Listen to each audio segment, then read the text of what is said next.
For anyone who has a loved one battling Parkinson's disease, epilepsy, or essential tremors, there have been a few medical interventions over the years. Sometimes it's in the form of better drugs, but often it's in the form of surgical innovations. Surgical interventions is just a nice way to say brain surgery. The one used most commonly for Parkinson's, epilepsy, and other seizures is called deep brain surgery. Usually it's done while the patient's wide awake, hearing everything that's happening over the course of 4 or 5 hours. A growing number of surgeons are now branching out, learning how to do the same surgery while the patient is asleep, making it safer and faster. 3 health systems in the Kansas City area do asleep deep brain surgery. FOX4's Rebecca Gannon introduces us to one patient in the St. Luke's health system who agreed to let us talk to him before and after he went under the knife.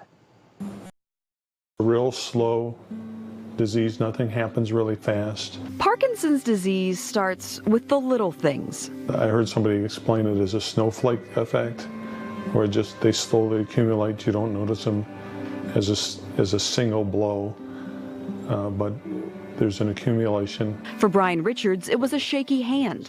That led to difficulty writing, using his smartphone, and eventually using the computer, which meant it was difficult to do his job. But with the diagnosis of Parkinson's, if I didn't have to, I didn't want to spend the last years of my mobility at work. Parkinson's disease is known for its tremors. And I've seen Parkinson's, I've seen Michael J. Fox on TV. And while some people can control it with medication, Richards wasn't one of them. Surgery was his only option. I understand it's brain surgery, but it's low risk. And you know, at that point, I just felt if I could get rid of some of these tremors or some of these other, you know, if it helps me walk better, if it helps me smile, if I can get back some of these things for at least a little while, I think I'd give it a shot. All right. And so, feel pretty good, a little nervous. On a day in mid-May, Yeah, you jump on in there. he did. Over the course of a week, he underwent 2 separate deep brain stimulation operations in the St. Luke's health system.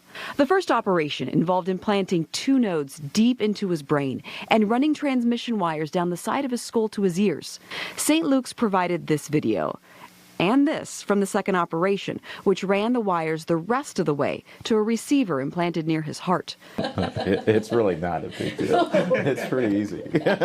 Dr. Griffith operated on Richards.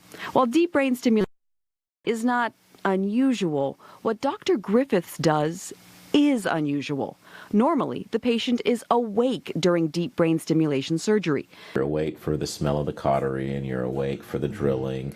Griffiths is one of the first physicians in the U.S. to do asleep deep brain surgery. You go to sleep, and when you wake up, it's done. And so this operation went from, say, taking even as much as 4 or 5 hours to do a case with the patient awake, to now we can do the patient case in under 2 hours with the patient asleep. It's now 2 weeks since Brian Richards has had his operation. Now, the moment when he learns if it worked. Richards is nervous, and it shows. The tremor is kind of aggravated right now because all the people. Richard's neurologist and the medical device team spend a few minutes fine-tuning the machine. And in a few seconds... Hands straight up. Now completely relax.